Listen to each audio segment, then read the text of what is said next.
Do you believe in the afterlife? Or are you of the belief that once we leave this world, then there is nothing beyond the physical world? If you are a believer, stick with me for this video, which is a video poetry reading of a poem that deals with the afterlife. Hi, my name is K.A. Bloch, and I am the award-winning poet and author of 4 books that consist of poetry and prose. My channel is called The Practical Poet, and on that channel, each week I feature a different poetry reading from one of my 4 books or even some new material. And like I mentioned just a moment ago, this week's poetry reading has to do with the afterlife.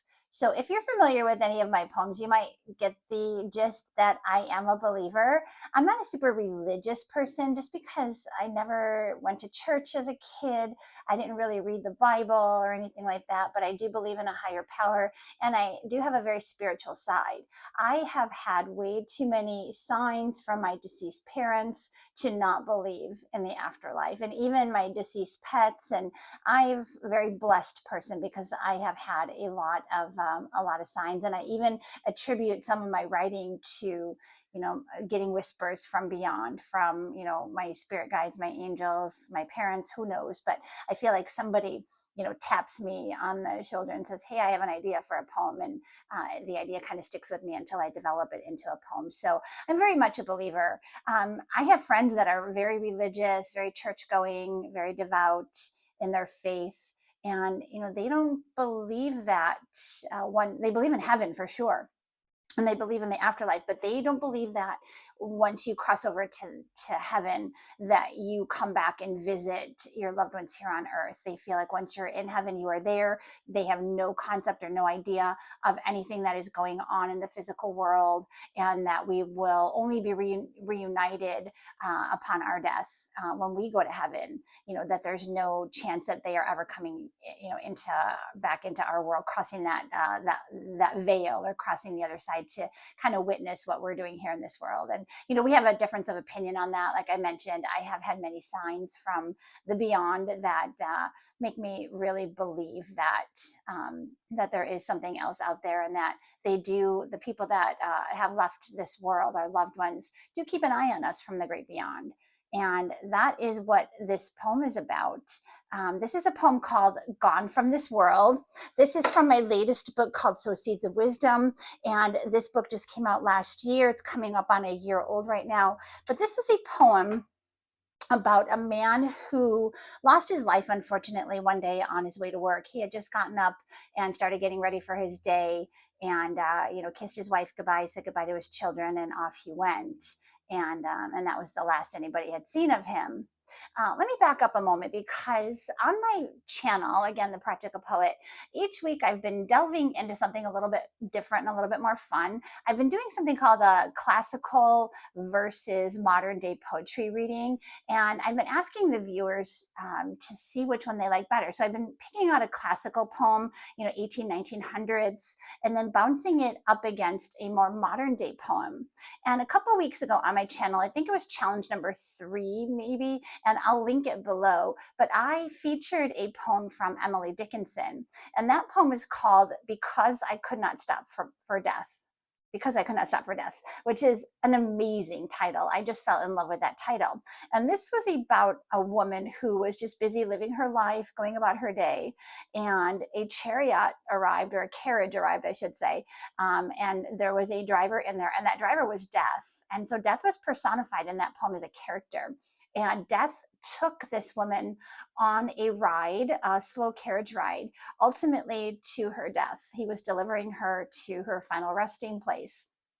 And while I was researching that poem, it was written that Emily Dickinson did have very firm Christian beliefs, and was a believer in the afterlife, and believed that it wasn't anything to be feared. And so when I was reading that poem, and I wanted to bounce it up against a more modern day poem to see if people had a preference, if they liked the more classical version, or if they were more drawn to the modern version, I picked this poem to kind of go up against Emily Dickinson. And not, I mean, who can compete with Emily Dickinson, right?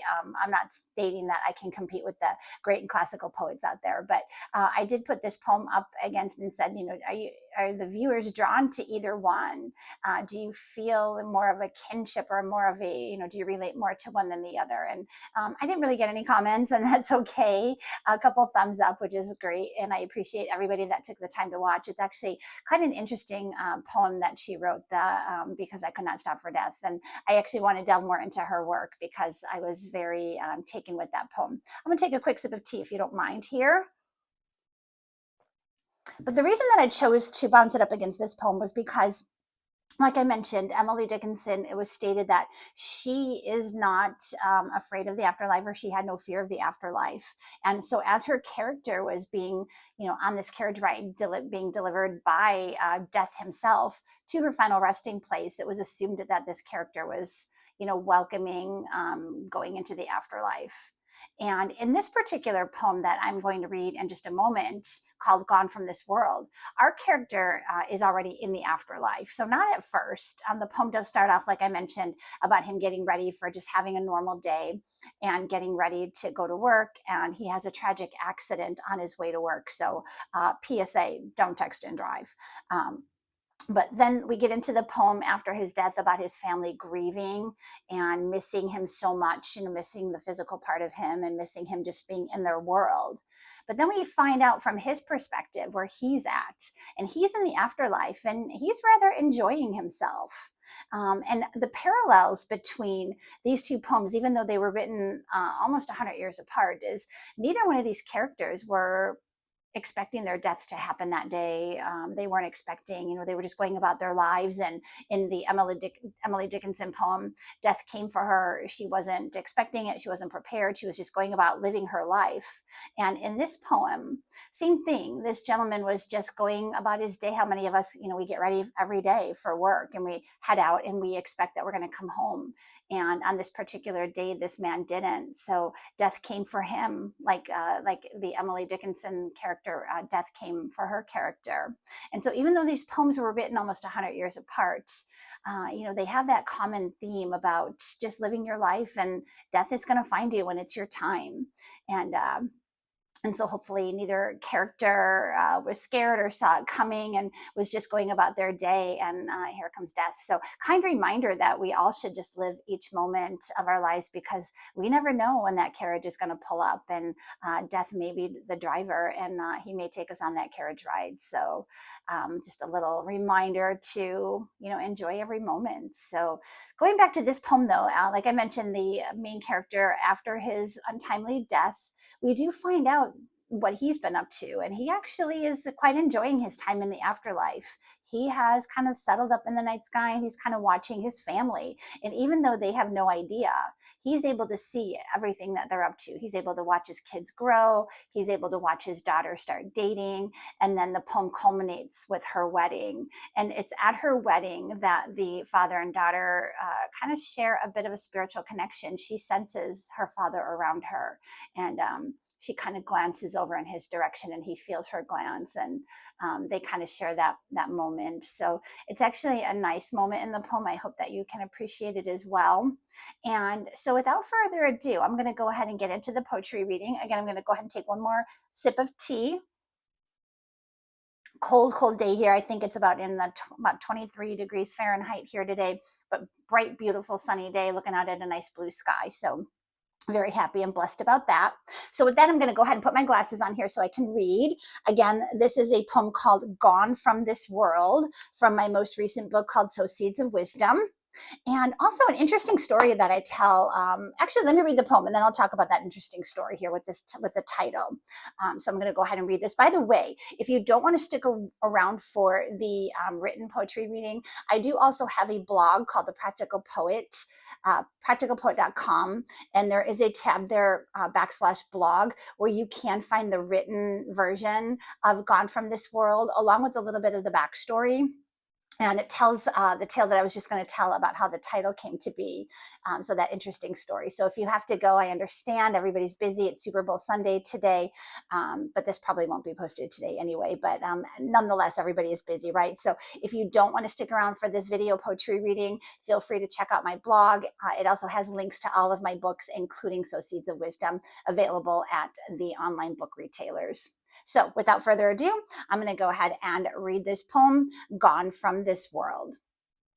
A man awoke on a crisp spring day and said good morning to his child. He checked the weather forecast. The day was clear and mild.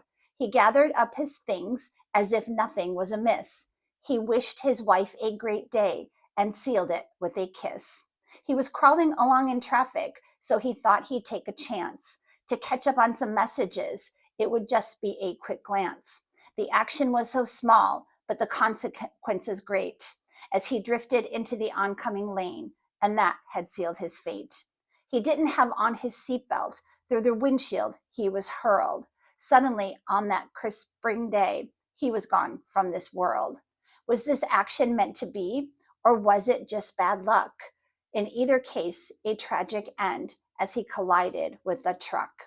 The family was left reeling, and they could not stop the pain. A few days later, they said goodbye beneath the pouring rain. Just this one little action, a quick glance at the phone, took him from this world and left his family all alone. We hear about it every day. So many lives are lost to shootings, car wrecks, tragedies. It comes with such a cost. And this cost is the greatest to the loved ones left behind, who search for peace and answers they most likely will not find.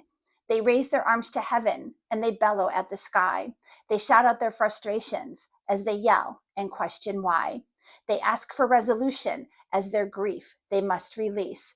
They search for a solution as they try to find some peace. And in that other world, the man watches from afar. He settles in the evening sky and perches on a star. He sees his family live out each night and their evening routine. He catches bedtime stories and all the moments in between. He watches his children graduate and walk across the stage. He shakes his head in disbelief that they are of this age. He sees them through the next month and all throughout the years. His daughter takes on a suitor amid her mother's fears. He's a spectator at the wedding as he hovers near a pew. His daughter comes down the aisle in something borrowed, something blue. He realizes that despite the dress and the radiant beaming smile, his daughter is missing out on him, walking her down the aisle. He feels a shadow cross his heart, for he has missed so much. Although he's kept up with their lives, he's missed their physical touch. He sees the groom look down the aisle with intent affection. He knows his daughter feels him as she turns in his direction. It's just a glance, but it is held a few seconds too long, as two different worlds align with a connection that's so strong. His daughter knows her father is there and that love will never part. For even though he's gone from this world, he'll always live in her heart. Both father and daughter know they'll they'll be reunited again someday. But for now, the bride looks toward her groom and continues on her way. So that was the poetry reading of Gone from This World. Sorry about the dry throat. I'm going to go ahead and take a sip here. I've been feeling a little scratchy. I thought I could get through this poem reading without a cough drop in my mouth, but maybe I should have done that. So I'm going to take one more sip here. So earlier I mentioned about the interesting story, how this title came to be. I was reading a book, and the book in the main I don't remember the name of the book, but the main character was reliving when her brother died when they were children. So they were very young and her brother died. And she was thinking about him a lot, and she had the words cross her mind that said, he's gone from this world. So I looked down at the page and I saw Gone from This World. Well, then a couple of days later, I learned about a coworker of mine, a woman that I worked with for years, and she was younger than me. And I heard that she had died in a tragic way, kind of like our character in this poem. And I remember when I heard that she was gone, and I just said, oh my gosh, how is she gone from this world? And then I was like, oh, that's twice now in a week that I've heard that phrase in my head, gone from this world. And I was looking for a name for this book, and for this title, for this poem. And I was like, it has to be Gone from This World, right? It's just something is telling me that twice in 1 week. If I hear something, I'm like, oh, there's something there. So that's how the name came to be. And the other common theme in this poem, along with the fact that this man, this father and husband, was able to keep an eye on his family, even though he wasn't physically here, he wasn't missing out on a thing. But his family was missing him. His daughter was missing him walking her down the aisle. His kids were probably missing him at their graduation. And it's kind of unfair, isn't it, that, we're the ones that are left behind and we're the ones that are left suffering. And they go off into this paradise, and they're able to kind of keep an eye on us and see what we're doing, but we don't have that same. I mean, some people do. Some people have that ability. I don't. But we just have to have faith. I guess that's where that word comes in. We have to have faith that that they're in a better place, and that they're keeping an eye on us, and that someday we will join them there as well. And we're humans. We live in a physical world, so if we can't touch it, see it, feel it, taste it, we don't think it exists. But that's where the faith comes in, I believe, and that's where we have to say, yeah, there is something more out there, and there is something better and then beyond, if you believe that, and I hope that you do. So the other common theme here on the poem, if you notice at the very end, his daughter kind of knows that he's there. She feels his presence, but that doesn't stop her. She acknowledges, yeah, I think maybe I'm feeling my dad at this moment, but she still looks down the aisle toward her groom, and she still continues on her way toward him. And that just proves that life goes on. It has to, even though she probably wants to revel in the moment of feeling her dad there, and she probably is feeling all the emotions of feeling that connection with him. She still is in this world, and she still has to continue on and fulfill her duty of getting married that day. And so even though we may feel their presence, and we may acknowledge it, and we may nod and say, I hear you, I know you're here with me, we still have to keep going on. And that's what they would want for us as well. So with that, I hope you enjoyed this poetry reading of Gone from This World from So Seeds of Wisdom. Again, you can find the written copy along with the little backstory on my blog at thepracticalpoet.com. And if you like this poetry reading and you want to be notified when I do my weekly poetry reading, please like and subscribe. I also am hoping to continue doing those little challenges where I kind of take a classical poem and bounce it up with a more modern day one, and see if you're drawn to one or the other. My hope is that, not my hope, I hope that people like what they like, and I hope that they just like poetry in general. But if people tend to gravitate more toward the modern day, I'm like, come check out my channel. I've got a lot more poetry readings of the more modern era that you may enjoy. So again, thank you so much for listening to this poetry reading. It is Super Bowl Sunday, like I mentioned. Although this video won't drop on Super Bowl Sunday, it'll already be past. We'll already have a new Super Bowl 2025 winner. And so with that, if you're watching the game, I hope that you enjoy, and we'll chat again real soon. Thanks. Bye.